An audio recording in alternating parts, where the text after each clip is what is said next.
Grandes temas que se viene en estos días es qué va a pasar con el precio de la canasta básica, el precio de los alimentos, y a partir de varias reuniones que tuvo el gobierno, puntualmente el ministro de Economía Luis Caputo, primero con las 20 grandes productoras de alimentos de Argentina y después con los 5 o 6 cadenas de supermercados que comercializan esos alimentos, que a pesar de que su manual dice que la inflación es en todo momento un fenómeno monetario, el gobierno tiró ese manual y les fue a decir a los que producen y a los que venden alimentos que frenen los precios. Entonces se ve que no era tan monetario el tema exclusivamente. Y a partir de eso les dijo, bueno, como ustedes no lo hacen, yo voy a abrir las importaciones. ¿Sí? Voy a permitir, en realidad no abrir, sino que a darle mejores condiciones a la importación en vez de que estos productos tengan que pagar 4 cuotas, ¿sí? En un esquema de cual les daban los dólares a los 30, 60, 90 y 120 días, le van a dar todo en una sola cuota a 30 días. Eso facilita el proceso de importación y habilitó la importación de carne de vaca, de carne de cerdo, de pollo, de lácteos, de pescado, de hortalizas, de frutas, café, de yerba, de arroz, harina, pasta, cereales, galletitas, polenta, jugos, aceite de oliva, aceite de girasol, mayonesa, azúcar, cacao, entre otros productos. Son un montón de productos que se autorizó.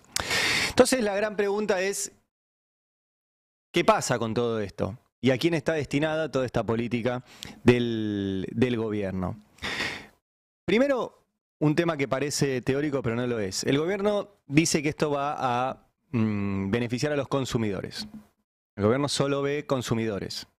El problema es que el consumidor necesita ingresos para consumir, necesita trabajo.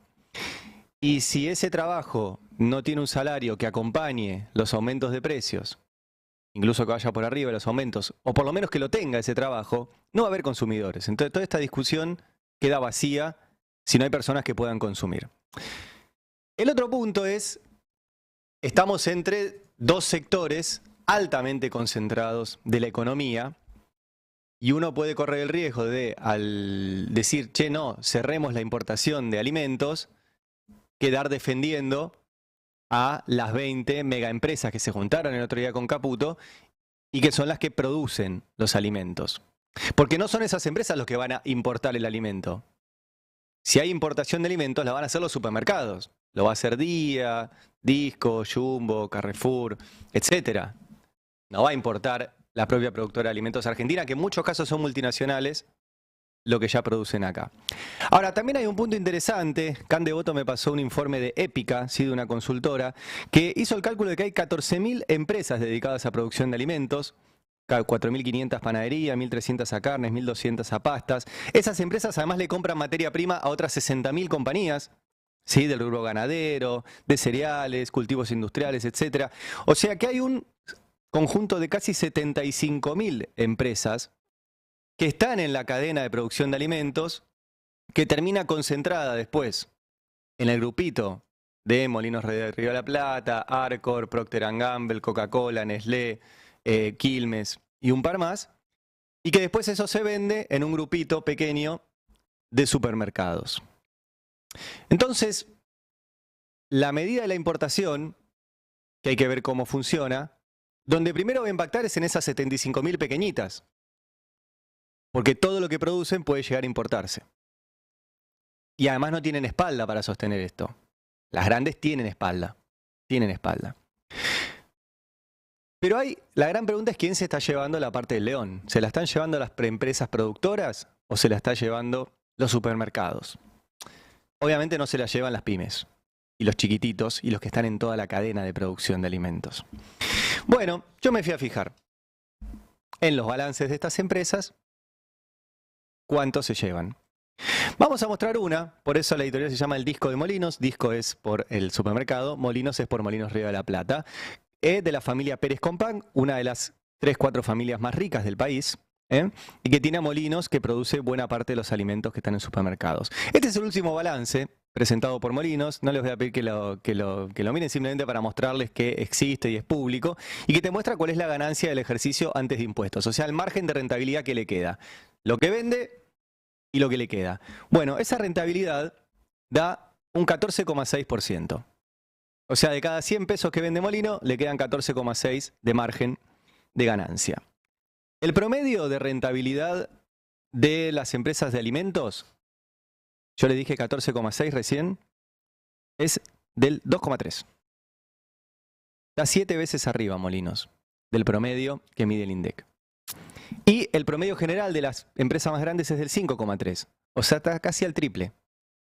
Molinos Río de la Plata, de margen de rentabilidad. El triple, y produce comida.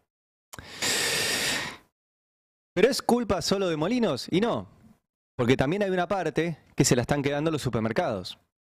Bueno, me fui a buscar los balances de los supermercados. No están todos disponibles, les voy a mostrar algunos. Pero sí, por ejemplo, el de Cencosud. Cencosud es una empresa de origen chileno que en la Argentina tiene Jumbo, Disco, Bea y Easy. Acá vemos, por ejemplo, en el gráfico que dice que Cencosud Argentina completó 2 años consecutivos de margen EBITDA. EBITDA es los ingresos antes de pagar los impuestos también. Es lo que te marca si la empresa le está yendo bien o no. De doble dígito, registrando un 17,9% en el cuarto trimestre de 2023, el más alto de la operación a la fecha. Estos balances son del 2023, ¿sí? Todavía no están los nuevos. El más alto, o sea, tuvo la rentabilidad más alta a la fecha. Y dice en el párrafo anterior, supermercados, mejoramiento del hogar y centros comerciales crecieron en ingresos por sobre la inflación. Por sobre la inflación. Esto es Cencosud. Pero vos decís, ¿y cómo le va en otros países? Porque Cencosud opera en muchos países. Bueno, Cencosud, y les muestro lo que dicen en su informe, desempeño por país. Fíjense en la anteúltima columnita, que es lo que les mostré recién. En Argentina les da 17,4% de resultados antes de pagar impuestos. En Chile, menos 1,7%. En Estados Unidos, menos 4,3%. En Brasil, que le va bien, 5%. En Perú le fue menos 1,3%. Y en Colombia, que le va bastante bien, 8,5%. Un promedio de 2,8%. Y acá 17%. Miren la diferencia, ¿eh? Esto es Cencosud.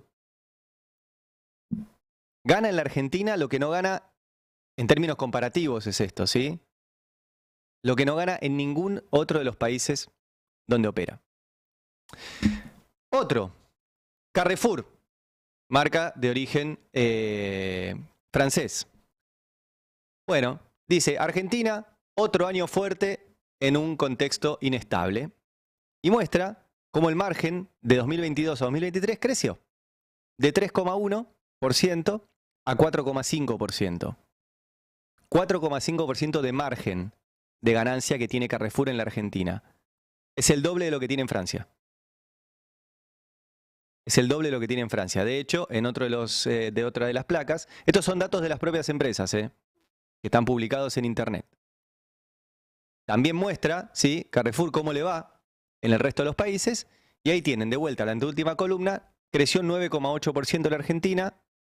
El promedio de todo el grupo, que opera en España, en Italia, en Bélgica, en Rumania, en Polonia, en Brasil y en Argentina, fue el 3,5%. En el único lugar donde le fue mejor que en Argentina fue en Rumania. Todo el resto, abajo. Todo el resto abajo. Y por último, Día, que es originariamente español. También, acá les comparo la EBITDA, que es el resultado antes de pago de impuestos, entre España y Argentina. En España fue del 4,4%, en Argentina fue del 6,3%. O sea, en la Argentina fue un 50% más alto el margen que tuvo el supermercado Día que el que tuvo en España. Entonces, estamos entre dos grandes problemas. Un grupo de grandes empresas que produce alimentos que tiene rentabilidad extraordinaria y un grupo de supermercados que también tiene rentabilidad extraordinaria, incluso mayor a sus países de origen, como les he mostrado recién, en el caso de Cencosud, que opera en toda Latinoamérica, en el caso de Carrefour, que opera en Latinoamérica y en Europa, y el caso de Día, que opera en España y en la Argentina. Entonces tenemos problema con los dos. Tenemos problema con los dos. ¿Lo va a solucionar la importación? Yo lo dudo mucho. Yo lo dudo mucho. Pero efectivamente tenemos un problema con el grupo de empresas que concentra la producción de alimentos y el grupo de supermercados que los comercializa. El disco de Molinos habrá que solucionarlo, pero hay que tocar los dos lugares. Dale. Explicar los hechos y su importancia.